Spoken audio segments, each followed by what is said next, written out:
اعوذ باللہ من الشیطان الرجیم بسم اللہ الرحمن الرحیم وَإِذَا سَمِعُوا مَا أُنزِلَ إِلَى الرَّسُولِ تَرَى أَعْيُنَهُمْ تَفِيضُ مِنَ الدَّمْعِ مِمَّا عَرَفُوا مِنَ الْحَقِّ يَقُولُونَ رَبَّنَا آمَنَّا فَاكْتُبْنَا مَعَ الشَّاهِدِينَ۔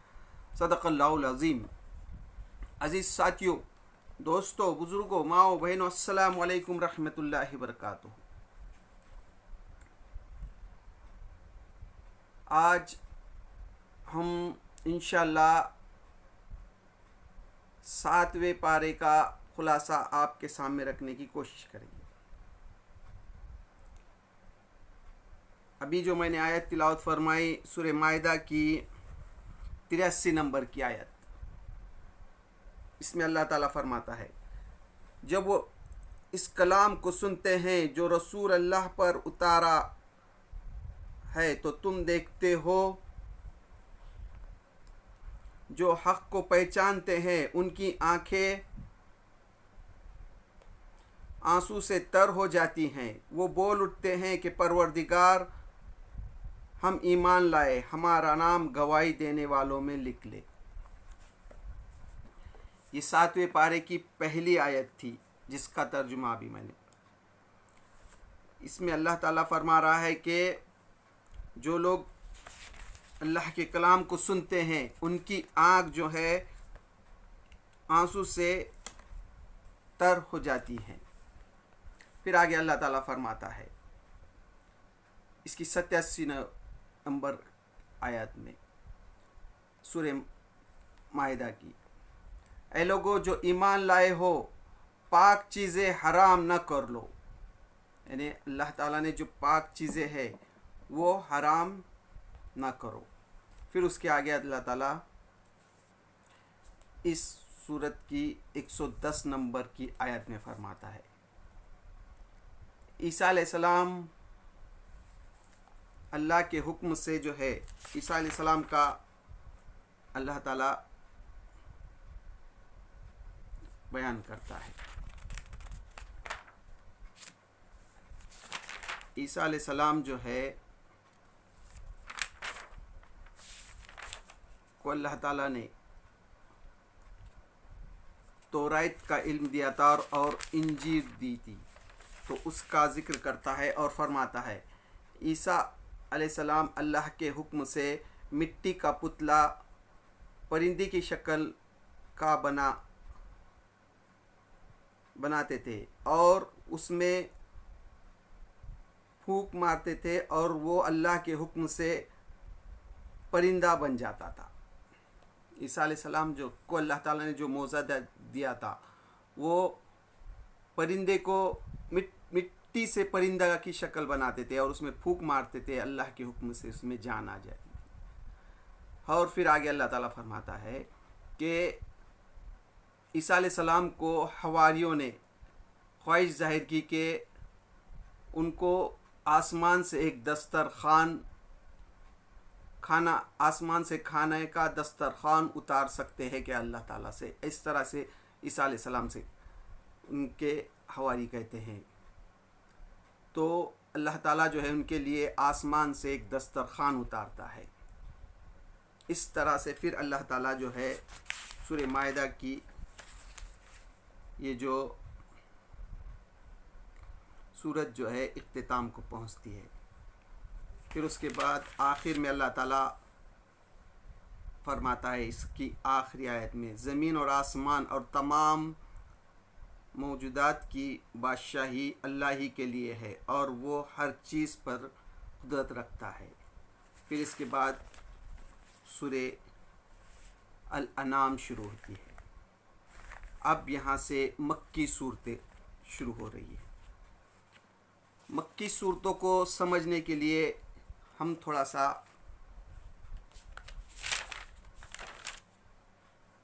پس منظر مکے کے جو پس منظر ذہن میں لائیے۔ یہ جو صورت ہے سب سے پہلے تو الانعام یہ پوری ایک ہی وقت میں نازل ہوئی ہے۔ پوری سورت جو ہے ایک ہی وقت میں نازل ہوئی ہے. جب اللہ کے رسول صلی اللہ علیہ وسلم اونٹ پر سوار تھے اس وقت یہ سورت نازل ہوئی ہے، اور یہ مکے کے آخری دور میں یعنی 12 سال گزر چکے تھے اس وقت یہ نازل ہوئی ہے. مکے کی جو صورتیں ہیں اس کو سمجھنے کے لیے جو ہے مکے میں جو اللہ کے رسول صلی اللہ علیہ وسلم کی 63 سالہ زندگی، 40 سال میں جو آپ کو نبوت ملی، تو 13 سال جو مکے کے تھے اور مدینہ کے 10 سال ہجرت کرنے کے بعد، تو 23 سالہ جو نبوت کی زندگی ہے اس میں مکی جو زندگی ہے 13 سال کی، اس کو 4 بڑے دور میں تقسیم کیا گیا ہے. پہلا دور خاموش دعوت. یہ خاموش دعوت جو رہی اس میں جو ہے جو قریب کے رشتہ دار، آپ کے دوست احباب تھے، انہوں نے اسلام قبول کیے. یہ 3 سال کا دور رہا. دوسرا دور علن اعلان دعوت، یہ 2 سال کا دور رہا. اللہ کے رسول صلی اللہ علیہ وسلم نے علن اعلان جو ہے تو دعوت کا کام کیا، جس میں جو ہے پہلے تو ہنسی مذاق اڑائی گئی، ظلم و ستم نہیں ہوا. تیسرا دور آزمائش کا، یہ 5 نبی سے 10 نبیوں تک اللہ کے رسول صلی اللہ علیہ وسلم کے چاچا ابو طالب اور ام المومنین حضرت خدیجہ رضی اللہ تعالیٰ عنہ کی وفات تک کا یہ دور، یہ 5 نبی سے 10 نبی تک. اس میں جو ہے تو جو لوگ ایمان لا رہے تھے ان کو ستایا گیا، مارا گیا، پیٹا گیا، آزمائش کا دور. اور چوتھا دور انتہائی سختی اور مصیبتوں کا زمانہ تھا، یہ 10 نبی سے ہجرت تک. تو اس پس منظر کو ذہن میں رکھیے. تو یہ جو صورت ہے یہ 12 سال میں یعنی آخری دور میں نازل ہونے والی صورت ہے. تو اس میں اس صورت میں اب مکی صورتوں میں زیادہ تر توحید اور آخرت کا ذکر زیادہ ہے. اب اس صورت میں بھی توحید کی طرف دعوت دی گئی ہے اور آخرت کی بھی تبلیغ کی گئی ہے. پھر نبی کریم صلی اللہ علیہ وسلم اور آپ کی دعوت کے خلاف جو لوگ اعتراضات کا جواب بھی دیا گیا ہے، اور آپ کو اور عام مسلمانوں کو، آپ صلی اللہ علیہ وسلم کو اور عام مسلمانوں کو اس صورت میں تسلی بھی دی گئی ہے، اور منکرین اور مخالفین کو نصیحت اور تنبیہ کی گئی ہے اس صورت میں. اب اس کی 2 نمبر کی آیت میں اللہ تعالیٰ فرماتا ہے، اللہ جو ہے کھلے اور چھپے سب حال کو جانتا ہے. اللہ تعالیٰ جو ہے جو کھلے اور چھپے سب کو جانتا ہے. پھر اس کی آگے اللہ تعالیٰ فرماتا ہے اس نبی پر کوئی فرشتہ، مکے کے جو مشرک تھے، آپ جو ہے مکی صورتوں میں آپ مشرک جو تھے یہ سوال کرتے تھے کہ اللہ کے رسول صلی اللہ علیہ وسلم کے ساتھ تم کو نبی بنایا تو اللہ تعالیٰ نے کوئی فرشتہ کیوں نہیں اتارا، اس نبی پر کوئی فرشتہ کیوں نہیں اتارا گیا، اس طرح کے سوالات کرتے تھے. پھر آگے اللہ تعالیٰ فرماتا ہے اس دن جو سزا سے بچ گیا، یعنی قیامت کے دن جو سزا سے بچ گیا اس پر اللہ نے بڑا ہی رحم کیا اور یہی کامیابی ہے. قیامت کے دن جو بچ گیا وہ اس پر اللہ تعالیٰ نے بڑا رحم کیا اور وہی جو ہے تو کامیاب ہو گیا. پھر اس کے آگے اللہ تعالیٰ فرماتا ہے جن لوگوں کو کتاب دی گئی ہے وہ اس بات کو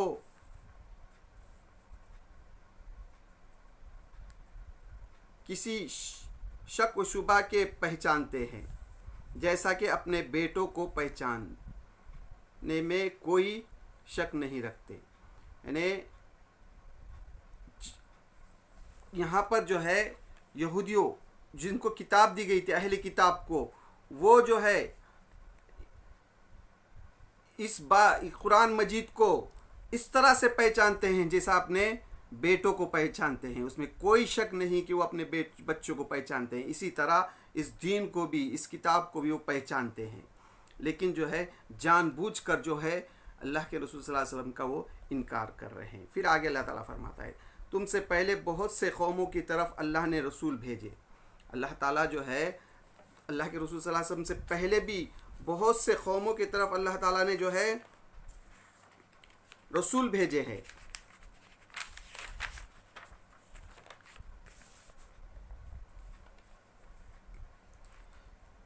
پھر آگے اللہ تعالیٰ فرماتا ہے اور ان قوموں کو مصیبتوں اور پریشانی میں ڈال دیا. اللہ تعالیٰ نے جو ہے ان قوموں کو مصیبتوں میں اور پریشانی میں ڈال دیا تاکہ وہ عاجزی کے ساتھ اللہ کے سامنے جھک جائے. اللہ تعالیٰ نے ان کو آزمائش میں اس لیے ڈالا کہ تاکہ وہ جو ہے تو عاجزی کے ساتھ اللہ کے سامنے جھک جائے. شیطان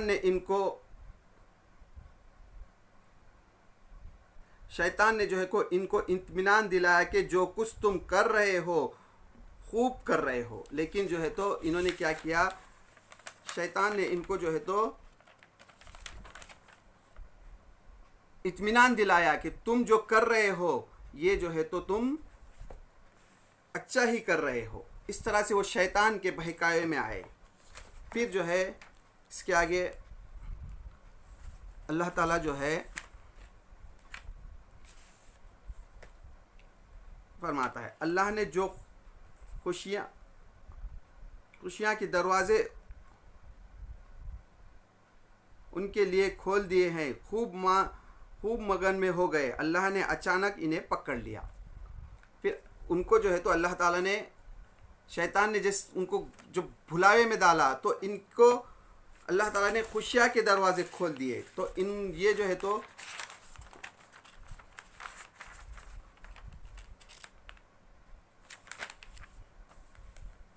یہ جو ہے اللہ نے خوشیاں کے دروازے ان کے لیے کھول دیے، خوب مگن ہو گئے اس میں. وہ لوگ جو ہے خوب مگن ہوئے. اللہ نے ان کو اچانک انہیں پکڑ لیا. پھر اللہ تعالیٰ نے کیا کیا، ان کو اچانک پکڑ لیا. اللہ رب العالمین ان کی جڑ کاٹ دی. اللہ تعالیٰ نے ان کی جو ہے تو جڑ ہی کاٹ دی. پھر ان سے پوچھو کیا اندھا اور آنکھ والا دونوں برابر ہو سکتے ہیں؟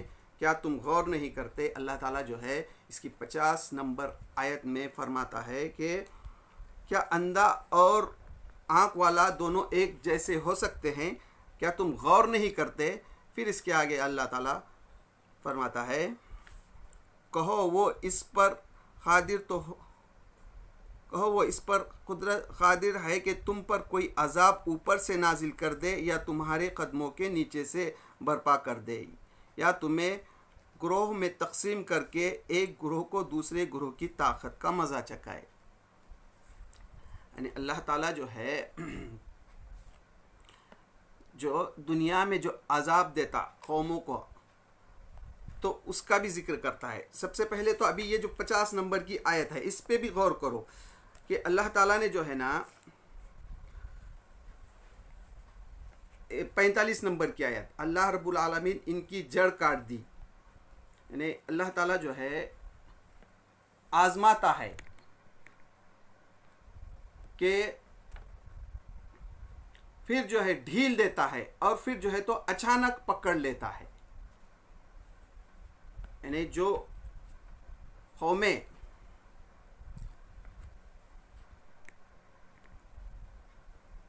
قوم جو ہے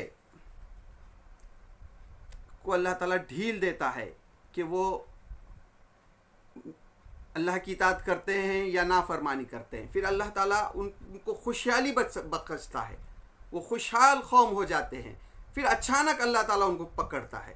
تو اس طرح سے اللہ تعالیٰ کا یہ قانون ہے. پھر اس کے بعد اللہ تعالیٰ جو ہے دنیا میں جو عذاب کسی پر نازل کرتا ہے تو اس کا ذکر کرتا ہے. کہو وہ اس پر قادر ہے کہ تم پر کوئی عذاب اوپر سے نازل کر دے یا تمہارے قدموں کے نیچے سے برپا کرے یا تمہیں گروہ میں تقسیم کر کے ایک گروہ کو دوسرے گروہ کی طرف طاقت کا مزہ چکا دے۔ دیکھو ہم کس طرح بار بار مختلف طریقے سے اپنی نشانیاں ان کے سامنے پیش کر رہے ہیں، شاید کہ حقیقت کو سمجھے۔ اللہ تعالیٰ اوپر سے بھی عذاب لانے پر قادر ہے، زمین میں سے بھی عذاب لانے پر قادر ہے، یا پھر جو ہے ایک گروہ کو دوسرے گروہ کے اوپر مسلط کرنے پر بھی قادر ہے۔ اس طرح اللہ تعالیٰ اس میں بتا رہا ہے۔ پھر اس کے آگے جو ہے اللہ تعالیٰ ابراہیم علیہ السلام کا واقعہ بیان کرتا ہے۔ ابراہیم علیہ السلام جو ہے نے اپنے ابو عزر سے کہا تھا، کیا تم بھوتوں کو خدا بناتے ہو؟ میں تو تجھ کو اور تیری قوم کو کھلی گمراہی میں پاتا ہوں۔ ابراہیم علیہ السلام اپنے ابو سے کہتے ہیں کہ تم بھوتوں کو خدا بناتے ہو، میں تو اس سے بری ہوں۔ ابراہیم علیہ السلام کو ہم اس طرح زمین اور آسمان کا نظام سلطنت دکھاتے تھے۔ ابراہیم علیہ السلام جو ہے زمین اور آسمان کا سلطنت اللہ تعالیٰ نے ان کو دکھائی تھی، اور وہ جو ہے غور و فکر کرتے تھے، اور جو ہے جب انہوں نے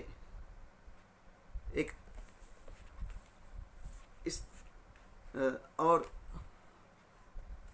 دکھاتے تھے، اور اس لیے دکھاتے تھے کہ وہ یقین کرنے والوں میں سے ہو جائے۔ چنانچہ جب رات اس پر طاری ہوئی تو اس نے ایک تارا دیکھا، کہا میرا رب، یہ میرا رب ہے۔ مگر جب وہ ڈوب گیا تو بول اٹھے کہ ڈوب جانے والا میرا رب کیسے ہو سکتا ہے۔ پھر جب چاند کو چمکتا نظر آیا تو کہا یہ میرا رب ہے۔ مگر جب وہ بھی ڈوب گیا تو کہا اگر میرے رب نے میری رہنمائی نہ کی ہوتی تو میں بھی گمراہ لوگوں میں شامل ہو گیا ہوتا۔ پھر سورج کو دیکھا تو کہا یہ میرا رب ہے، یہ سب سے بڑا ہے۔ مگر جب وہ بھی ڈوب گیا تو ابراہیم پکار اٹھا، اے برادران قوم، میں ان سب سے بیزار ہوں جنہیں تم خدا کا شریک ٹھہراتے ہو۔ اس طرح سے ابراہیم علیہ السلام جو ہے ستارہ، چاند، سورج کو دیکھ کر ان کی قوم جو ہے اس کی جو پوجا کرتی تھی، تو ابراہیم علیہ السلام پکار اٹھے کہ میں اس سب سے بری ہوں۔ پھر اس کے بعد جو ہے ابراہیم علیہ السلام کا واقعہ جو ہے اس طرح سے اللہ تعالیٰ یہاں بیان کرتا ہے۔ پھر ہم نے ابراہیم کو اسحاق، پھر اس کے آگے جو ہے تو ابراہیم علیہ السلام کو اللہ تعالیٰ نے اسحاق اور یعقوب جیسی اولاد دی، اس کا بھی ذکر کرتا ہے۔ پھر آگے اللہ تعالیٰ یہاں پر جو ہے نبیوں کا ذکر کرتا ہے اس صورت میں، کہ اللہ تعالیٰ نے جو ہے اس سے پہلے لوط علیہ السلام، پھر داؤد علیہ السلام، سلیمان علیہ السلام، ایوب علیہ السلام، یوسف علیہ السلام اور ہارون علیہ السلام کو ہدایت بخشی تھی۔ اسی طرح جو ہے تو اور زکریا علیہ السلام، یحییٰ علیہ السلام، عیسیٰ علیہ السلام، الیاس علیہ السلام، اسماعیل علیہ السلام، عیسیٰ علیہ السلام، یونس علیہ السلام، لوط علیہ السلام کو راستہ دکھایا۔ ان میں سے ہر ایک کو ہم نے تمام دنیا والوں پر فضیلت عطا کی تھی۔ اس طرح سے اللہ تعالیٰ نے جو ہے اس صورت میں انبیاء علیہ السلام کا ذکر بھی کرتا ہے کہ ان کو جو ہے تو فضیلت عطا کی تھی۔ پھر اس کے بعد آگے اللہ تعالیٰ اس صورت میں فرماتا ہے، اور وہی ہے جس نے تمہارے لیے تاروں کو سمندر کی تاریکوں میں راستہ معلوم کرنے کا ذریعہ بنایا۔ دیکھو ہم نے نشانیاں کھول کر بیان کی ہیں۔ یعنی اس صورت میں اللہ تعالیٰ جو ہے آگے پھر جو ہے تاروں کا ذکر کرتا ہے۔ یہ جو تارے ہیں تو اس سے سمندر میں جو رات میں جو سفر کرتے ہیں تو یہ راستہ بتانے کے لیے یہ کیا، اس کا بھی ذکر کرتا ہے۔ تو اللہ سے دعا ہے اللہ ہم جو قرآن مجید کو سمجھنے کی کوشش کر رہے ہیں، اللہ اس کے سمجھنے میں ہم سے جہاں بھی غلطی ہو رہی اس کو معاف کر دے اور قرآن مجید کو سمجھ کر عمل کرنے کی توفیق دے۔ وآخر دعوانا الحمدللہ رب العالمین۔ تو اللہ سے دعا ہے اللہ ہم جو قرآن مجید کو سمجھنے کی کوشش کر رہے ہیں، اللہ اس کے سمجھنے میں ہم سے جہاں بھی غلطی ہو رہی اس کو معاف کر دے اور قرآن مجید کو سمجھ کر عمل کرنے کی توفیق دے۔ وآخر دعوانا الحمدللہ رب العالمین۔